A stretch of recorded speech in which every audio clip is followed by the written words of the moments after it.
नमस्कार, 20 न्यूज 24/7 में आप लोगों को स्वागत है। रूस के यूक्रेन पर हमले के बाद पश्चिमी देशों ने बेहद कड़ा प्रतिबंध लगाया है।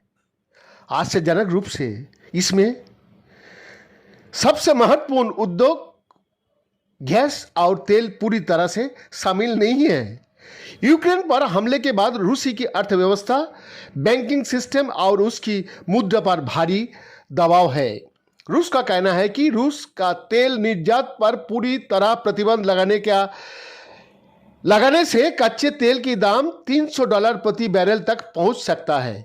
वहीं यूरोप रूस पर गैस, कोयला और तेल निर्भरता को कम करने के लिए अलग रास्ता अपनाने का कोशिश कर रहा है।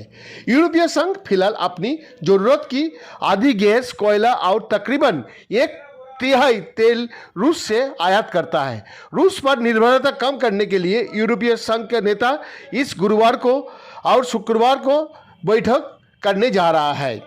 एक बयान में यूरोपीय संघ के नेताओं ने रूस के यूक्रेन पर हमले का सीधे तौर पर जिक्र न करते हुए कहा कि यूरोपीय इतिहास में एक नई इतिहास बनने का दौर है।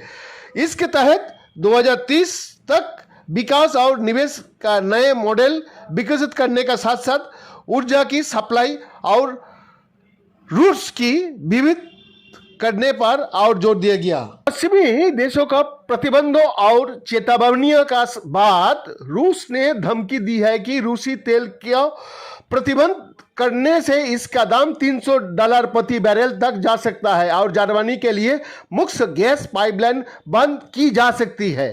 रूसी राष्ट्रपति व्लादिमीर पुतिन पर दबाव बनाने के लिए अमेरिका ने कहा है कि वो और उसके यूरोपीय सहयोगी रूस से तेल आयात करने पर प्रतिबंध लगाने पर विचार कर रहा है। दुनिया भर में तेल का दाम साल 2008 की बाद सबसे उच्चतम स्तर पर पहुंच चुकी है। सोमवार को कच्चे तेल के दाम 139 यानी कि $139 प्रति बैरल पहुंच गए थे।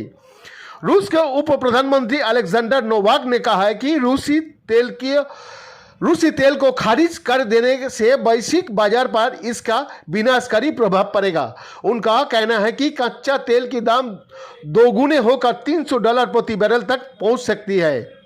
अमेरिका राष्ट्रपति जो बाइडेन ने फ्रांस, जर्मनी और ब्रिटेन के नेताओं के साथ चर्चा करके उनसे प्रतिबंध के लिए समर्थन मांगा है। हालांकि ऐसा भी माना जा रहा है कि अगर अमेरिका को समर्थन नहीं मिलता है तो वो अकेला ही इस पर आगे बढ़ सकता है। लेकिन यूरोप में अधिकतर देशों रूसी ऊर्जा स्रोतों पर ही निर्भर है।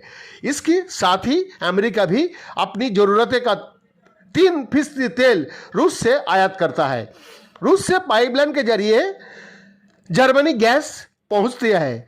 बीते महीने जर्मनी ने दूसरी गैस पाइपलाइन नॉर्ड स्ट्रीम 2 की सर्टिफिकेशन पर रोक लगा दी थी। रूसी नेता नोवाक ने कहा, हमारा पास भी मिलते जुलते फैसले लेने का अधिकार है। नॉर्ड स्ट्रीम 1 गैस पाइपलाइन से गैस हम लोग रोक भी सकता हूं। अमेरिका और सऊदी अरब के बाद रूस का तीसरा सबसे बड़ा तेल उत्पादक देश है। दुनिया का कुल तेल सप्लाई का 8 से 10% रूस से होती है। रूस हर रोज 40 से 50 लाख बैरल कच्चा तेल और 8,500 अरब क्यूबिक फीट प्राकृतिक गैस सालाना निर्यात करता है। इसमें से अधिकतर हिस्सा यूरोप को हिस्से में जाता है। रूस यूरोपीय संघ को 40% गैस और 30% तेल निर्यात करता है। अगर सप्लाई बाधित होती है तो इसका विकल्प ढूंढना आसान नहीं होगा।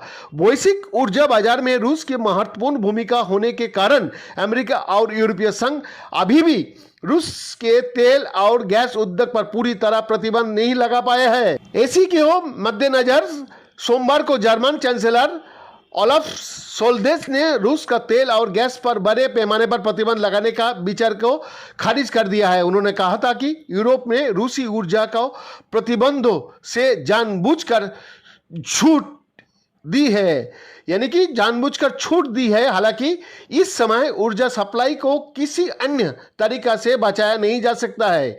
यूरोप का देशों का तेल के मुकाबला गैस की जरूरत सबसे अधिक होती है और यूरोपीय संघ अपनी गैस का 61% आयात करता है, जिसमें से 40% गैस रूस से ही आती है।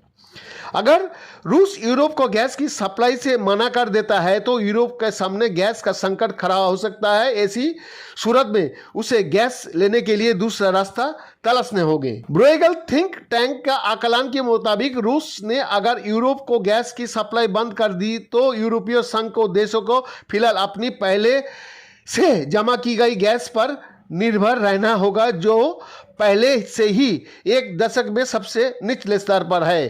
अप्रैल में तापमान बढ़ने के बाद यूरोपीय देश गैस का भंडारण शुरू करते हैं ताकि सर्दियों में उनका इस्तेमाल कर सके। इसका मतलब होगा कि उन्हें गैस के लिए अलग स्रोत तलाशना पड़ेगा।